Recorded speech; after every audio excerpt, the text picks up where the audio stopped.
Welcome to The Advocate, a program that thrashes out all the topical issues of the day. When you are in government, you don't see nothing wrong with whatever is happening. The moment you are out there, everything is wrong. You can't even see many women now, and when they're there, they're not even really making a mark, and then they have an NYSC problem and this and that. One of the reasons why we don't have more women in politics in Nigeria is for as long as political meetings continue to take place in the middle of the night. Exactly. No, really. Disastrous for a president To even say be he's unaware of the chief It's justice. a ploy. It could be a strategy. That strategy was very terrible strategy. Because the buck stops at your table. Whether it's that we don't look after our cities, and quite frankly, Nigeria is becoming a very ugly place. When you are the only one feeding the people with this news and there is nobody countering them, it becomes, the news. Welcome to The Advocate. 5 panelists, 5 topical issues, no holds barred. Today is our 30th edition. Wow, how time flies. As usual, it's our pleasure and our privilege to put out and to press for those topical issues that matter to you. On this milestone edition, as is becoming our tradition, we have put together the best of The Advocate for your enjoyment. So sit back, relax, and prepare to be a part of the big conversation. It doesn't make sense to try to hide what belongs to the people. Prior to the 2019 general elections, very little was known of Zamfara State. But as unlikely as it seemed, Zamfara became a very hot sought-after seat. The election in the state was marred by lots of killings and could no longer escape our attention. Before long, news started to filter out that the reason for the killings was related to the illegal gold mining activity that has been taking place in the state for several years now, unbeknown to the vast majority of Nigerians. The Minister of Mines and Steel Development, Alhaji Bawa Buhari, confirmed that in 3 years, 18 tons of gold worth $1.16 billion had been frittered from the country. Using the official exchange rate of 305 naira to the dollar, he further stated that 353 billion naira worth had been shared illegally without any impact on the country's GDP by illegal miners and smugglers. According to the minister, gold mined in Zamfara State, like oil in Niger Delta, is under the exclusive list of the federal government. It is therefore not clear why all revenue is controlled by the federal government and later shared as allocation to all parts of the country, while gold mined in Zamfara is under the control of individuals who do not pay any returns as tax to the federal government. So how come the army never warned illicit miners like they do with the illegal oil bunkerers in the Niger Delta? There are numerous cases where illegal bunkers in the Niger Delta are arrested, jailed, and their property destroyed. But it appears that in the north, the illegal solid mineral miners seem to be untouchable. Why didn't the government officially prospect for solid minerals in the north instead of wasting billions of dollars prospecting for oil in the north? It is my belief that restructuring the country is an absolute necessity if individual states are to discover and harness their economic potential. Otherwise, they will keep waiting for allocation from the federal government. If they go and prospect for oil in the north, they will make money, while from consultants and everybody. And in the meantime, they will distract you from the gold mining. Simple answer. And the two businesses will run side by side. For the first time you were going one direction, but you got me. Yes. For the first time, No, for the first time, you cornered me back. Oh, nice one, Chuka. Sometimes when you mention in the north, sometimes people think, oh, it's the north-south thing again. But what really keeps coming back to us is that the northerners, the people, are the ones that don't benefit. It's just a few people there. So when you look up this gold mining, you find that the people, very poor, shabby-looking people who are doing the mining. So some people are looting, and then the other question is, how did this thing get frittered out of the country? And then because the response once they found out was, oh, we're going to ban all mining in Zamfara, as if they just discovered it. Of course, they didn't just discover it. So it clearly goes back to a very core group who are in authority, because this thing can happen without. You can't and just this is fritter where that away we go like back that. to Ireti's topic. This kind of an issue shouldn't be allowed to rest. And we just say, okay, we banned mining in Zamfara. We need to take it up, and it needs to be continually investigated until we get to the end of the matter, because there's something very wrong with the Zamfara issue, and I don't think it has anything to do with the Northerners, the common people. It's to do with these political class who feel they can continue to feast off other people's, weaknesses or, I don't know, vulnerability. I just find that really abhorrent. For me, I just think that there's how governments work and how this kind of businesses work is that there is an economy that it feeds. There is, it's not an underground economy. I know. It's very visible, but there is an institution that Is it like a protects parallel economy? Yes, it's a parallel economy, and it's very Godfathers. Yeah, It's a bit like in a way, there's two exchange rates. in a way that for- there's a group of people who are making money from these things, Cabal. and they are very close to power. Correct. Totally agree. They're extremely close to power. So they're like sponsors. Yeah, so you cannot, therefore, expect, that thing where they say, we're going to stop it, as if, like you said, as if it's something that just happened yesterday. No, but because of the public sentiment and because of the massive killings, and like so many people have written about it, the killings in Zamfara, has nothing to do with cattle rustling as such. The massive killing is over fighting of tough wars around, I'm controlling this gold mine, these people come and they chase us out, and that's what it is. So to think of the hundreds of people killed means that they're potentially billions of dollars worth of gold that people are. And so there's a whole business, a whole industry that exists to protect that business. And for now, that proximity to power is what's preventing that conversation to, or the conversion of it into like a national. Because I noticed they raised it and then it died down, and I was like, no, we're not going to leave it there. Here's what I want to say. For me, just like the oil, it's actually not about the North, right? No. It's our Commonwealth.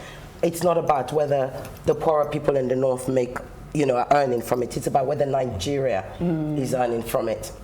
Because I believe the law is if oil is found on your land, it doesn't belong to you anymore. It belongs to government. So wherever they find it, it belongs to all of us.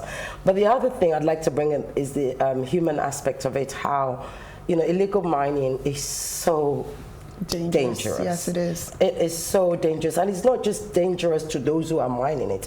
It's dangerous to the villagers, and by extension, then dangerous to the society. Yes, you're right. And also, of course, we're talking about climate, climate change, etc., etc. And the things that it lets off in the air, and all sorts of handicap that happens, and stuff. And then I'll go back to government. Obviously, there's been a deliberate ignorance. I mean, we all know that. We all agree on that. It's a deliberate ignorance, and deliberate ignorance happens a lot. Government has been so irresponsible. I mean, as in criminally irresponsible.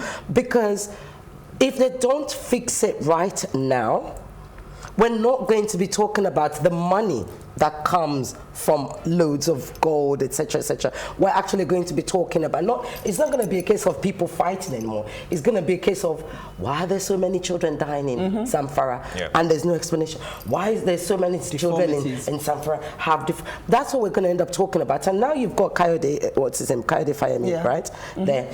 I would like him to come out and say, look, this is my area, and these are the plans that I have, one, to ensure to stop the illegal mining. He was the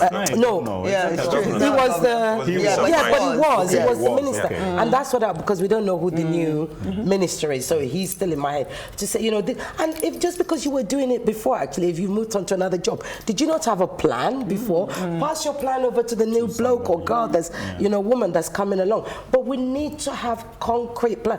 Otherwise, forget it. We're just going to end up with handicapped children.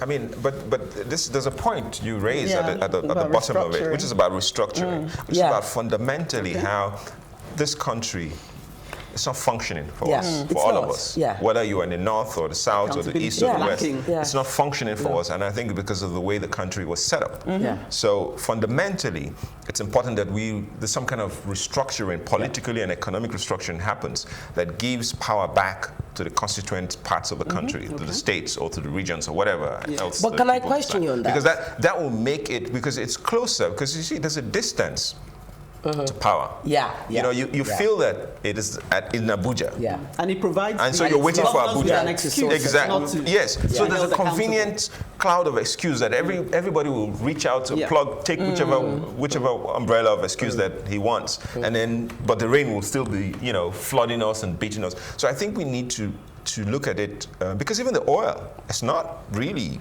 Yeah, it's not even being really shared properly. Yeah. Even the people in the Even Niger Delta, it's not Delta, working for them. Yeah. So the gold will not work for them as well. But my question there is, though, that much as I agree with regards to restructuring, I'm asking, can we trust state governments? Can we, because that's what it boils down to. If we think federal is doing so bad, okay, they might not be giving us all of it, but we're getting trickles of it.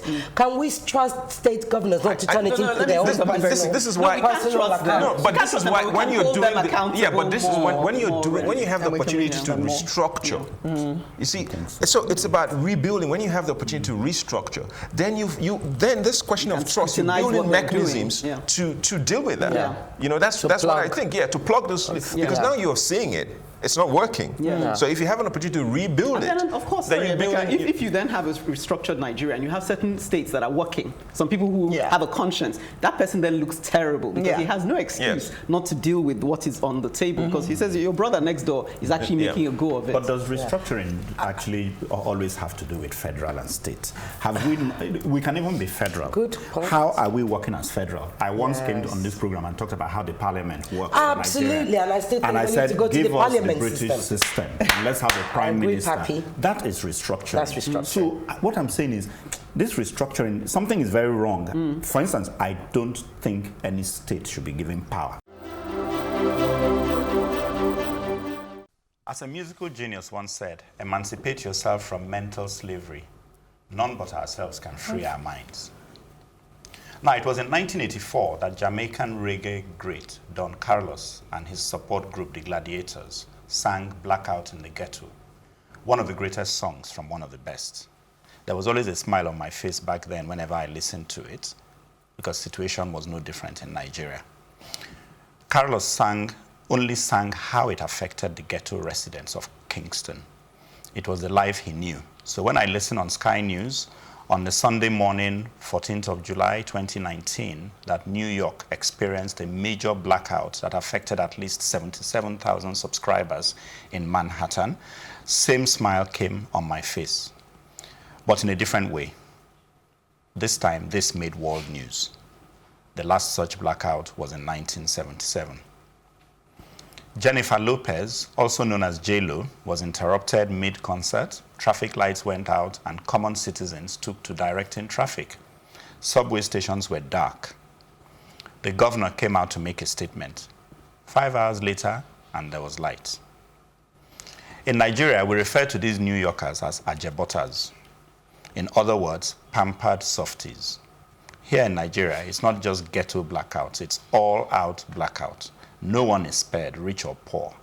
The better off resort to owning diesel power generators, power batteries powered by inverters, anything that can supplement power. We've been doing this all through the 58 plus years of Nigeria's independence, and it may not really change for the next 50 at least.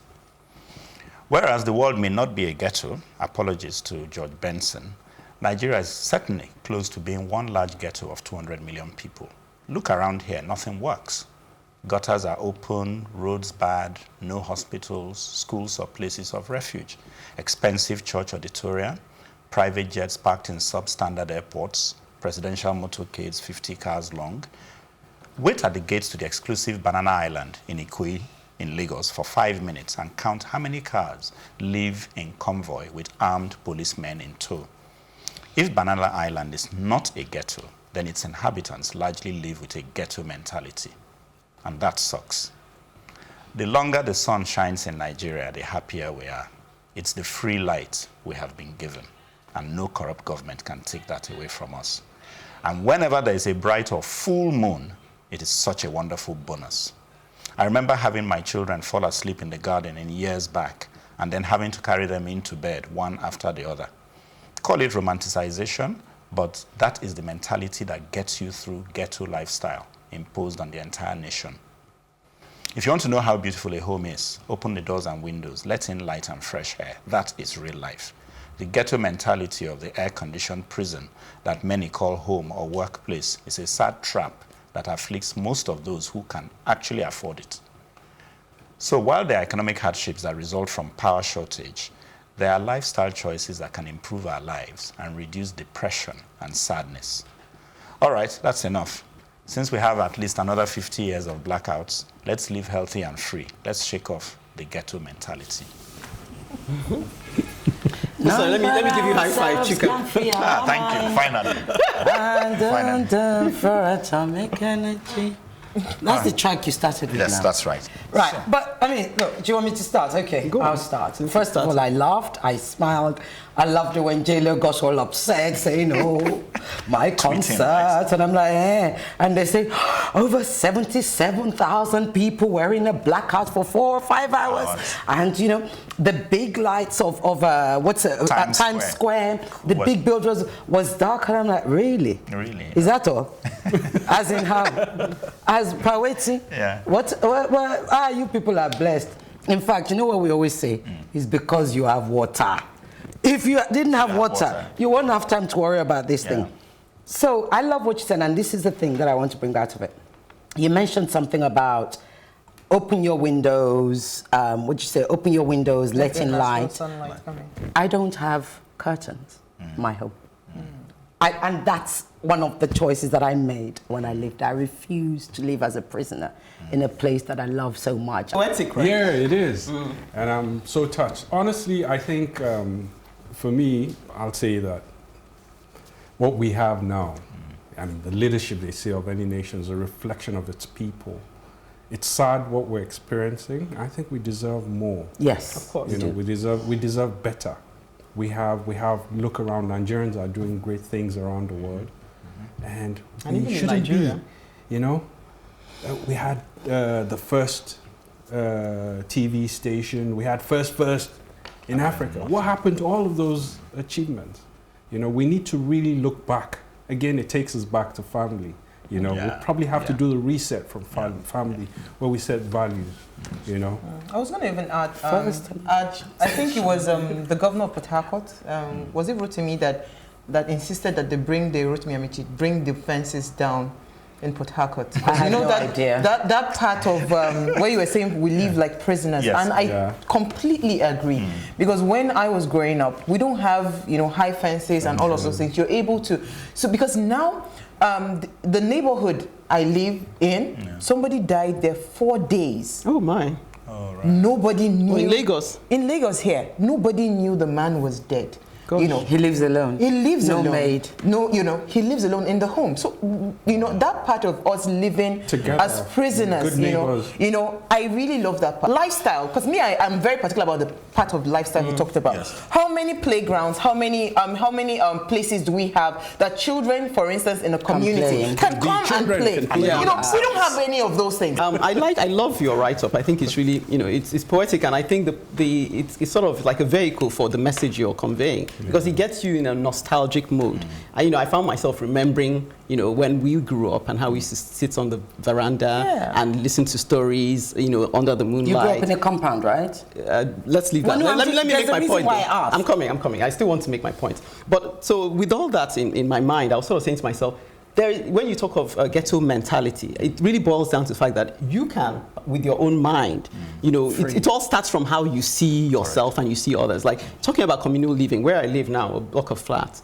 The lady there, I'm so, I admire her because she came in after I got there. But she's really made an effort to form a group, and she invites people to tea, and she does all these things that has created more of a communal environment than when I got there. Now you can actually walk in someone's home and have a coffee with them because of what she's deliberately done. She's made sure she has repeated events all her children's birthdays, and she has lots of children. She invites us to them, and we come, and she's a very hospitable person. Her home is always open. But she's made us, and we have so many people from different backgrounds, but because of her, she's like a uniting point. So there are genuine reasons why people want to be cautious, you know. In the past, there were issues of kidnapping and, you know. So these are some of the things we might need to go back to the basics. Provide for that average person. If the poverty level is this much, honestly, you can't sleep with both eyes closed. Yeah. It's a problem. Yeah. And the minute we begin to think about the next person, how would help that, not for ourselves, not for them, but for ourselves, then we can sleep in peace. Well, it's interesting how talking about a revolution sometimes sounds like a whisper. Welcome to The Advocate, a program that thrashes out all the topical issues of the day. When you are in government, you don't see nothing wrong with whatever is happening. The moment you are out there, everything is wrong. You can't even see many women now, and when they're there, they're not even really making a mark, and then they have an NYSC problem and this and that. One of the reasons why we don't have more women in politics in Nigeria is for as long as political meetings continue to take place in the middle of the night. Exactly. Really disastrous for a president to even say to be unaware of the chief It's justice. a ploy. It could be a strategy. That strategy was very terrible strategy. Because the buck stops at your table. Whether it's that we don't look after our cities, and quite frankly, Nigeria is becoming a very ugly place. When you are the only one feeding the people with this news, and there is nobody countering them, it becomes, you know, the news. I'm just simply saying, sometimes an apology just isn't good enough. So when is an apology not good enough? I don't know about you, but I'm totally fed up. I'm fed up with the glamorization of rape culture. So yet again, this week, another rape endorsement was posted on social media. I know this is not the first, and sadly, neither will it be the last. The post by @Arinze Onyuzi said, "So girls dress almost naked to the mall and public places, and you say they should not rape you." That was a quote. You can go and read the rest on Instagram. On checking the handle, it turns out that Arinze is a photographer with over 9,000 followers. So, by virtue of his position or his profession, Arinze would no doubt have had access, unprecedented access, to women and their bodies, majority of whom would have been young, possibly impressionable girls. Arinze's vile post was exposed by actor and MC Michelle Dede on her handle. Michelle, who is also known for her contributions to the fight against sexual abuse in Nigeria, expressed her disgust and more. And of course, so did her followers and fellow celebrities. This then led Arinze to tender a lukewarm apology. "Sorry, I just wasn't satisfied, so I went further. I called the attention of the popular platform who promote Arinze's work to his malfeasance actions. To their credit, @Farabale Africa acted swiftly by rebuking his actions and severing associations with him." Now, some would argue that since Arinze had apologized, he should have ended there. I disagree. Yes, of course, it's always important to apologize, but there are times when sorry just won't do it. And this is just one rape joke too many. So about 5 years ago, popular Nigerian comedian Basketmouth posted a joke on social media sanctioning the rape of African women after the 5th date. Don't ask me, go ask Google. International outcry and condemnation followed. But most celebrities and Nigerian public kept silent during the then collective denunciation of Basketmouth's joke. Again, he also said, yes, you guessed it, sorry, a half-hearted one at that. And as usual, many thought the matter should end there. So when are these people going to learn? For decades, Nigerian comedians have been notorious for their objectification and vilification of women in their humorless, graceless, and talentless jokes. Yet men and women sit in the audience and roar with laughter, albeit some with discomfort. Why do we permit this nonsense? Isn't it time to be courageous by taking a zero-tolerance stance against those who demean women or promote rape?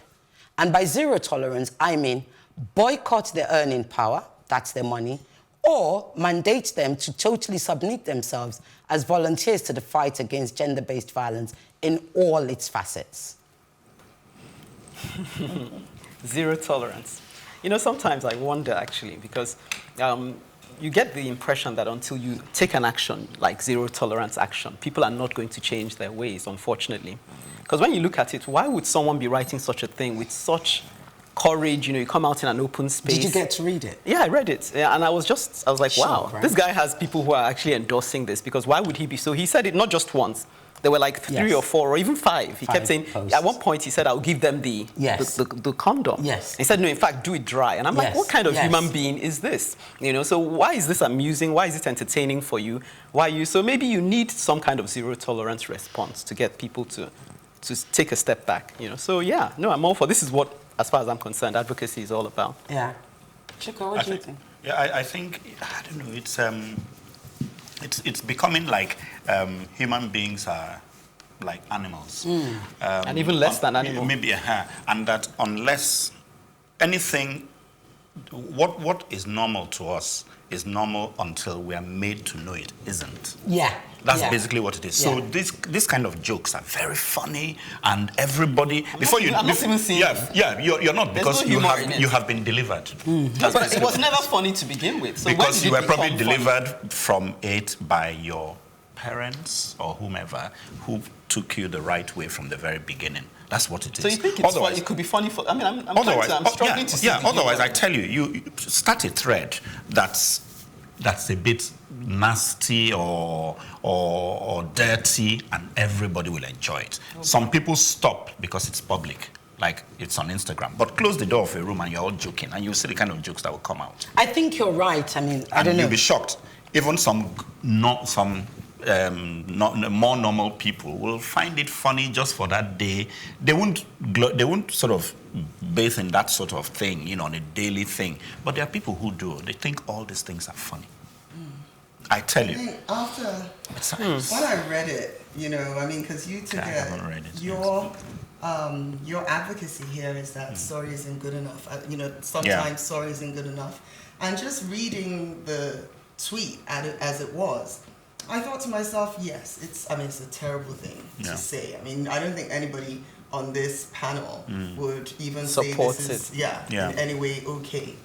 But then I thought, can sorry, you know, I mean, couldn't we accept sorry? Because I find that a lot of people do say things sometimes off the cuff, and you know, like you would think that social media being such a public space would help people check to think themselves. more. Yeah. But you know, sometimes people just fly off the handle and say whatever. But it was after you said that, you know, he went on and they were now discussing whether to do it dry and all kinds of things. At that point in time, I couldn't even say, oh, you know, maybe we should have chilled. He didn't really need to lose his job, because clearly he has a way of thinking, thought about it. You know, that, you know, who knows if he has even done things. That's what interesting. The basket, and we'll still do more. Zero tolerance needs to be implemented. You know, even the basket mouth one that I read a bit about as well. It seemed as though Basket Mouth, even though he tendered an apology, he was still defending it. I think he said something about, oh, you know, well, I'm sorry, but you know, what about this other person? Yeah, what about this other person who cracks this kind of jokes?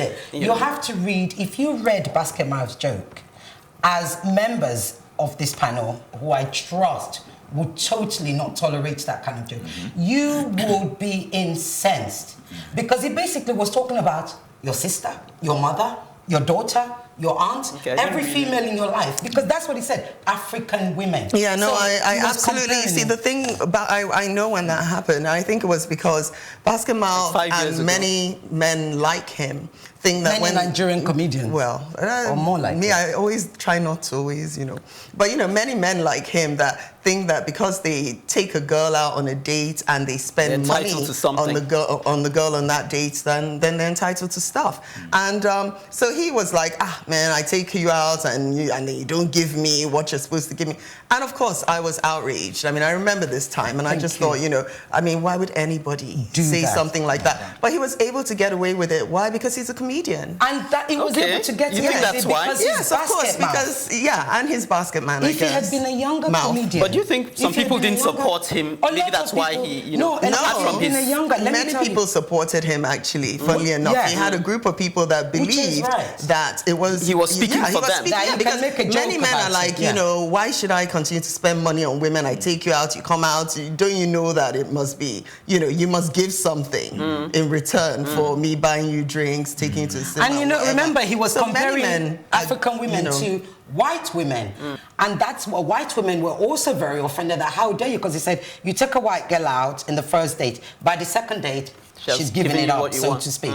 But with an African girl, you go till you get to age 5. But that's when I then say, it's the same men that are quick to say, women exchange sex for favors. They're the first ones that are quick to say to their daughter, make it tough, don't do this, don't do that. So it's the same society that's constantly questioning how women behave.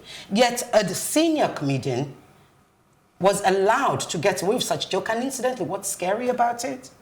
I think he became more powerful after that joke. Oh yeah, and you can't touch basket mouth. He became more powerful. And that's why, for me, it's constantly there. And so when celebrities were taking this boy apart, Arinze, on that post, it immediately reminded me of basket mouth, and thought, well, why weren't you also vocal? Maybe times have changed. That was 5 years ago. It was only 5 years. Yeah, but 5 is a long time. Uche found it offensive. Yeah, but I'm ahead of my They time. are also but there are women, there are female. No, but there are female comedians. I mean, female celebrities who stood with him, who also found it offensive, but they didn't feel they could speak. That's true. That's true. That's true. And that's and I guess please, liberals, this one you're making copious notes. I hope you're going to deliver a lecture.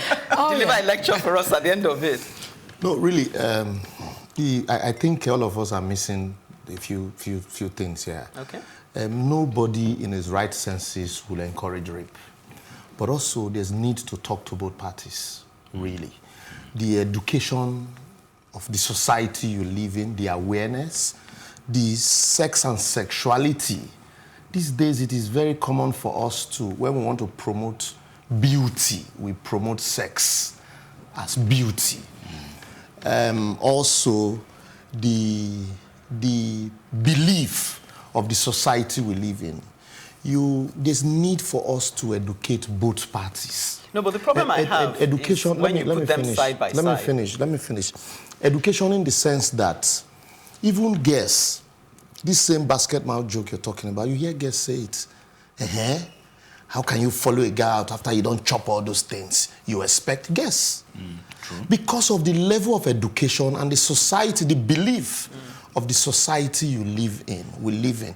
Here also, when sometimes we say it is common or that a man or a woman can sue for breach of promise to marry, and people are like, are you kidding me? Or a man can rape his wife. You say, oh no, consent is implied naturally. So when you have this belief system, you first and foremost need to educate people and take out this belief system, and that's when people will begin to appreciate. We need to talk to our boys, you're right, and we need to educate our girls. No, we do, but most importantly is that our boys are brought up to be very privileged and think they have the right to a woman's body. Anyway, yes, I said I'm good. I'm happy to be back, and there you have it. Is it hot enough for you? Let's crank it up a little bit. Welcome to The Advocate, a program that thrashes out all the topical issues of the day. When you are in government, you don't see nothing wrong with whatever is happening. The moment you are out there, everything is wrong. You can't even see many women now, and when they're there, they're not even really making a mark, and then they have an NYSC problem and this and that. One of the reasons why we don't have more women in politics in Nigeria is for as long as political meetings continue to take place in the middle of the night. Exactly. Really disastrous for a president to even say to be unaware of the chief justice. It's a ploy. It could be a strategy. That strategy was very terrible strategy. Because the buck stops at your table. Whether it's that we don't look after our cities, and quite frankly, Nigeria is becoming a very ugly place. When you are the only one feeding the people with this news, and there is nobody countering them, it becomes, the news. There's such a thing as shooting yourself in the foot. Certainly this expression comes to mind when I think about my topic, which I've titled, "There are no winners in the game of Monopoly." Some of us are all too familiar with the game of Monopoly, where the object is to buy as much real estate as possible and cripple the other players financially. Hence, you become the winner. In real life, though, this game plan means that everyone is a loser. Most developed countries know this and put laws in place to counteract the human tendency to muscle out the competition and to essentially monopolize commercial opportunities, political space, education, you name it. However, in Nigeria, we see attitudes and practices of monopoly go unchecked, to all our detriments. We see it in our practice of tribalism, where one tribe wants to dominate the political space as though leaders could only come from one part of Nigeria. We celebrate Democracy Day whilst exemplifying the very antithesis of democracy. We see it in our practice of business, where a handful of moguls are left unrestrained, thereby suffocating the free market and stifling competition, which is the oxygen of organic growth and progress. Insofar as we restrict the greatness of others by unfairly favoring one side over another, even if that side is us, to that extent we're enemies of progress and enemies of the state. We're such hypocrites. Or are we so short-sighted? None of us would want to be operated on by a doctor whose main qualification is that she's from our village or that he's a son of some rich man. And yet, we habitually endorse such appointments and foist them on the rest of society. What are we afraid of? Surely, at the peak of the mountain, there's oxygen enough for all of us. If merit-based productivity is handcuffed, then we as a people are doomed to mediocrity at best. Ultimately, it tends towards a downward spiral of degeneration and a cataclysm. It's soul-destroying at its essence because it severs the individual from the umbilical cord of hope, where the individual born into a certain society could have hoped that with hard work and an application of their talents, they could make significant contributions to nationhood. The practice of monopoly tells them that no matter what they do, power ultimately lies in the hands of an undeserving few. Crushing. Doubtless, we cannot and must not go on like this. We must begin today to foster social ecosystems of true competitiveness and meritocracy in our homes, our schools, places of work and business, and of course, in our corridors of power. We must impartially stand against monopolistic practices, except we build a nation where anybody and everybody can be winners. We are setting the stage for a situation whereby ultimately we all will end up as losers. Can I say something? Please say it. That's why you're here. Yeah. You know, as you're saying this. Wow, what's going on? You're some deep thoughts. He's some having deep a thoughts. moment. I'm having that. Okay, so this is it for me. I think some things, because there's a conflict in that thing when you say meritocracy. Because someone gets to do something very well, they get rewarded. The nature, the system rewards them for that, the efficiency, and so there's this the talent, and they just keep growing and growing and growing. We see it in big businesses like Amazon or Google. They get to the point where they're just huge, dominate, because that's the essence of growth. Yeah, the reward system. The reward system for being good at what you do. Does that mean, and because that discussion is going on even in America, where regulators are saying, no, it's time we need to break you guys up. But on a more individual basis, if a certain group of people have this innate talent to be good at something, and even if it's power, even if it's a game of power, okay, and they're so good at it, and then they become dominant, should we therefore say we should break them up? No. Listen to what I'm saying. Please let me jump in quickly. Okay. Yeah, go on. Clearly, I'm not saying that. I'm saying if they're good at it, let them do it. But what you find is that they're not good at it. They're just holding on to it. Because if they were serving us and they were serving us well, who would complain? Keep serving. But you find that the wrong people, that's why I mentioned things like nepotism and things, and tribalism, you're just putting them there. That's why I talked about the doctor who is operating on you. That is just because. If that person could do it, even if it's one race, keep doing it.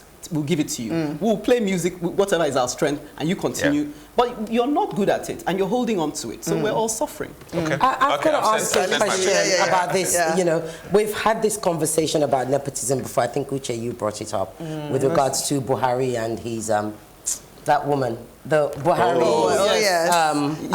Forgotten the name, honestly. And I still ask a question, the same question, which I don't think was answered that day. And I'm inclined to agree with Emeka on one hand. However, I do also understand what you're saying about the fact that when a company or an individual becomes so big to the point where they're beginning to lord it and almost rule our lives, the lives of the citizen, like Facebook, yes, that's why you do have monopoly regulations, sectors, and they have to be curbed, you know, because we can't all be owned by Apple, for instance, you know. That's why I don't have one of those phones. But going back, when we talk about nepotism, and we have to look at it within the Nigeria, the country we exist in, I put it to you that day, and I'm putting it to you now.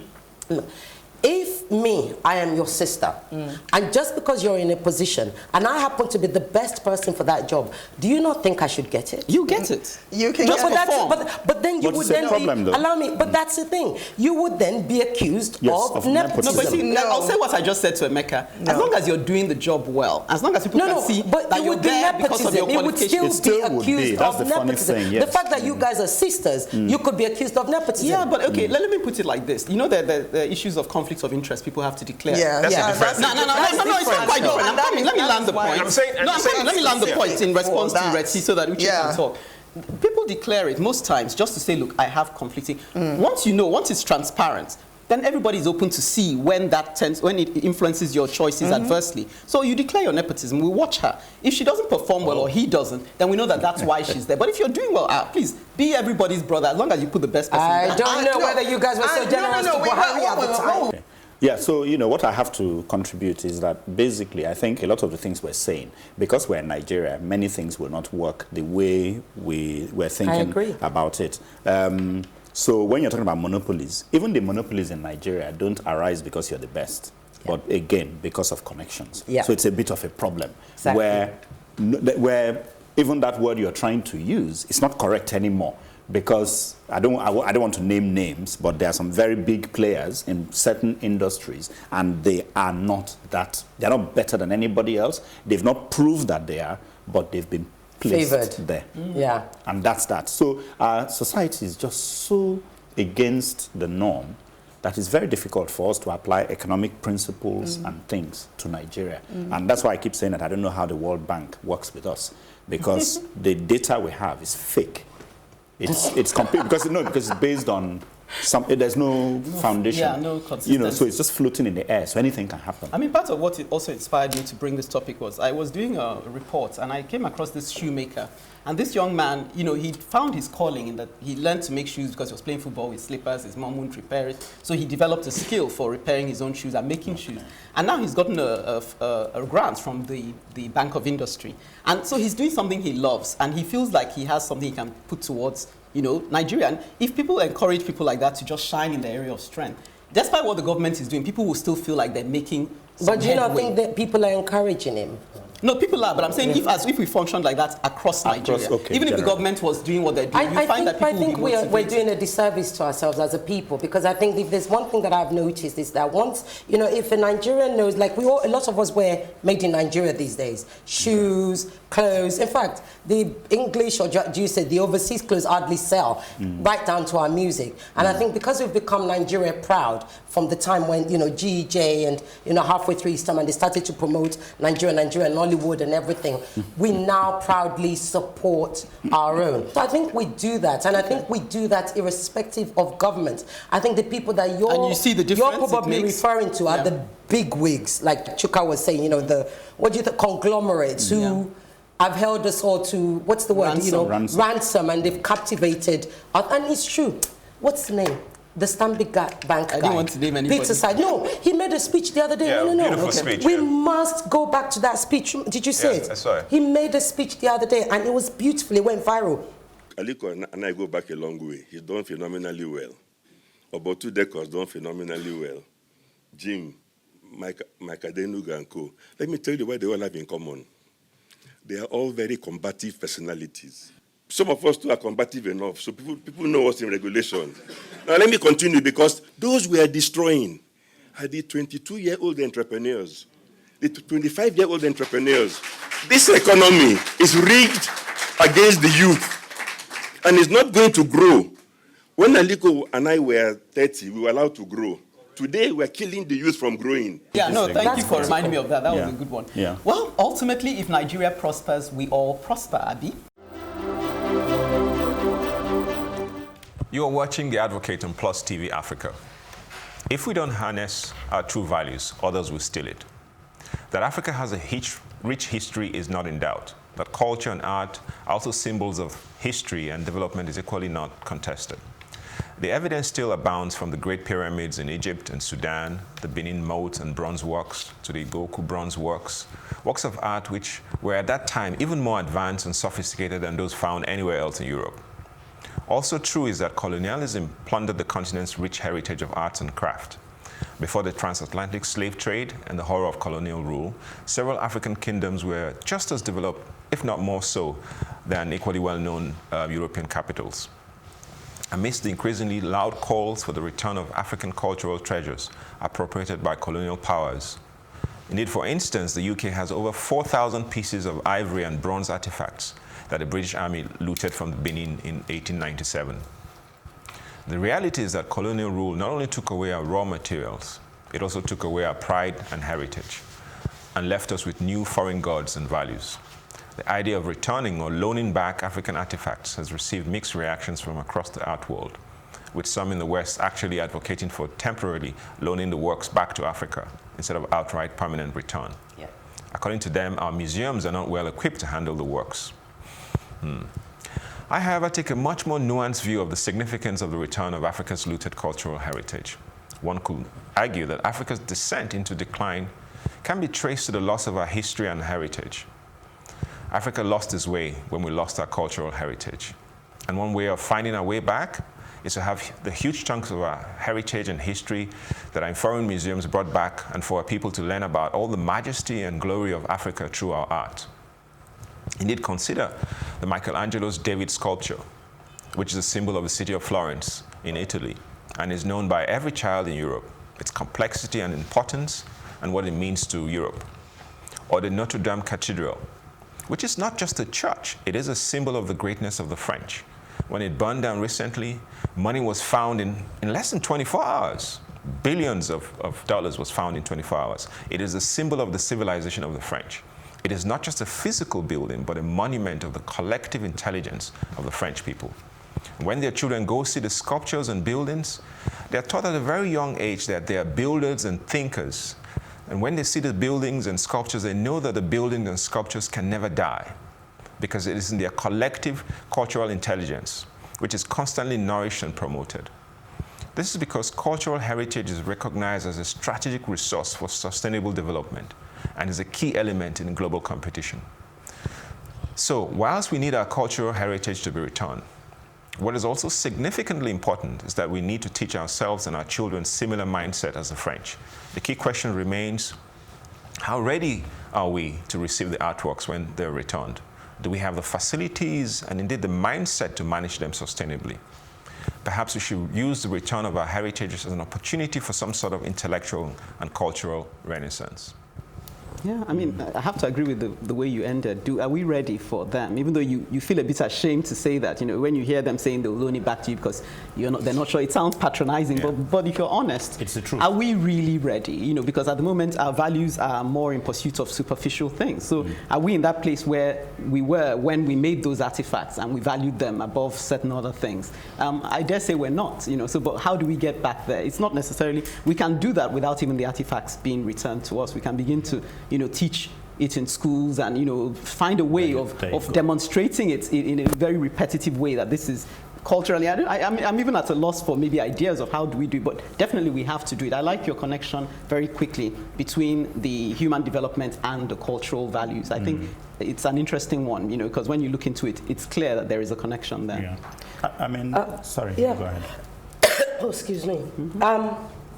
I'm bored with that argument about are we ready for it, whatever. If you place value, respect, and currency on arts and culture and heritage, then just get on with it. I'm like Nike, just do it. And if we can't afford it, you stole it, pay us back for all the years you've had it, and we'll use that to invest and build good museums. I'm bored with the argument. I'm sick and tired because it's just an excuse for them to continue to hold on to something that rightfully belongs to us. And like you said, look how quickly international people have started giving money, you know, to the French to rebuild Notre Dame. You know, so why are they not giving us our money back? Why is nobody thinking it's important? Because we've actually been loaning to them for all these decades. So pay us back, even if it's only half the price. That's number one. Number two is we then have to look at ourselves. And if we bring it to today, I mean, Emeka, you and I know what goes on in the arts and culture and the frustrations. And then that comes back to us as a people. The frustrations where culture is not respected in the sense that, so you have a government that says, you know, we want to increase tourism and promote our culture, and, you know, and they build theaters in somewhere, I don't know, you know, but they don't actually put, how do you say, direct investment. And they keep saying there's no money, and they've turned those of us in the arts into beggars, effectively. You're having to beg for sponsorship. You're having to beg somebody to do this, somebody to do that. So what does that do? That, in effect, starts to kill creativity. It starts to handicap, you know, productivity and all sorts of things. So, yes, we have our own internal problems with regards to our relationship and respect for one of the most valuable currencies you can have in the world, in any civilization, which is arts and culture. We have a problem with it, but that doesn't mean, just because I got a problem with my brother doesn't mean you can have a problem with my brother. Do you know what I mean? Give it back here, and I'll deal with our brother. Yeah, that's how I see it. I think we're not ready to receive the things back. If we were given back today, I would be the first to say, no, hold it, don't give us back anything. These people are not ready, they're not serious, because they're not. The National Museum has no idea how to look after these things, whether in the storage section or even in the display section. They've destroyed a lot of what is currently in Nigeria. Forget what is in Europe. In fact, what is in Europe is now safe because it is there. Now, I know that I'm just speaking without context. In context, when you seize things from people, you disenfranchise them, you can play with their mind, many things happen. So it's not, in a way, I'm not saying it's our fault that we are this bad, but we are.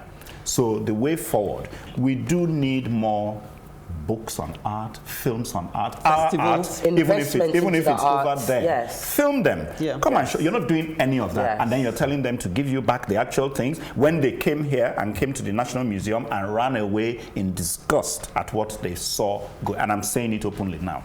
You know, it's not good. It is our art. It is our art to do whatever we want to do. What? Yes. No, hang on. Sorry. No, it is. Look, for the first time, I didn't even know. Wait, let me get in there. For the first, I didn't even know we even preserved a lot of things, and I made my way to the museum. I'm not sure whereabouts it is now because I can't remember. And they actually preserved quite a few things, the bullet-ridden car, yes, of course, you know, and all of that. If just give it to us, we will make ourselves ready. Yes, we will make ourselves ready. Yes. I don't like all this stuff about how. No, why you always disagree? You're always thinking that. No, he is. You're always thinking that we just don't have the capacity. No, we will find the capacity. Nigerians that we know how to organize ourselves. When something falls apart, we're able to. We figure it out. But Chuka, do you even agree with what Irechi's saying that they owe us some demurrage, if you like, because they're holding on to our goods? So let's at least get that firmed up. So I think let me you know, work it out. So there's this thing about national pride, about we getting our pride back. Yes. I think that's, for me, is very important. It's very important. Getting our art back is very important because you know, a lot of people don't even realize how valuable this art to our emotional well-being. I think that's key. How we get it back, whether we get it with some restitution, that would be great. That's great. Yeah, it's important. Yeah, I mean, some people are actually building museums as well. Very interesting discussion. Some matters need more spotlighting to be appreciated. Well, that's the size of the package on this edition.